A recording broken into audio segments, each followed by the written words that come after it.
Hey gang, this is Pastor Vicky with Pass the Plate.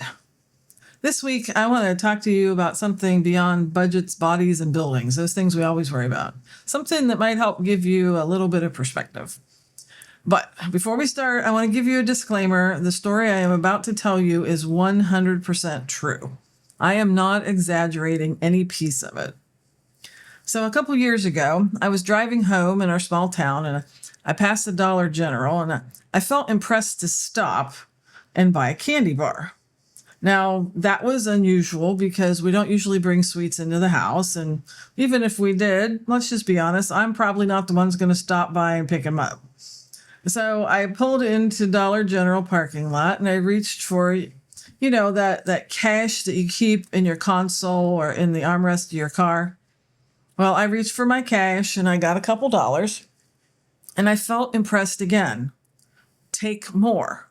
There's somebody in the store who's going to need it because they're not going to have enough money to pay for their things. Well, that was awfully specific, I thought. So I grabbed the rest of the cash and I went in and I picked up my husband's favorite candy bar and of course one for me too. And I got in line and I just started watching.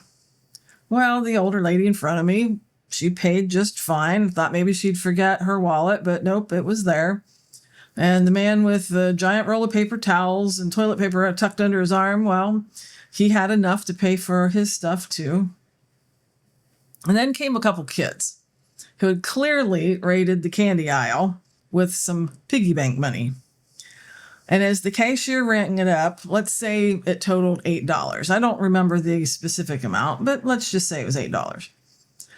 So the kid counted out his money and he realized he had a little extra. So he paused and he ran back to the dairy case and he grabbed some chocolate milk. Now, he brought it back, put it on the counter, and when the cashier rang it up, he didn't have enough. And you could see the look of disappointment on his face. He started looking at the candy, at the chocolate milk, trying to figure out what he was going to have to put back. And that's when I stepped forward and I handed the cashier some cash to be able to pay for it. He looked at me like, really? And I said, yep, enjoy your chocolate milk. So they grabbed their candy and they ran out of the store. I paid for mine and I walked to my car. But when I got in my car, I felt impressed a third time. Think about everything that had to happen so that kid could have some chocolate milk. So I did. I had to be driving at exactly the right time. I had to feel prompted to stop and actually listen because, let's admit, that was just a little strange. I had to take enough money because I generally don't walk around with any cash in my hand, and I had to listen to that too. All of that had to line up for a child to be able to have chocolate milk. And then came the words. So what are you worried about? If God can conspire to get a kid some chocolate milk, what are you worried about? It reminded me of the teachings of Jesus from the Sermon on the Mount in Matthew chapter 6. He said, look at the birds.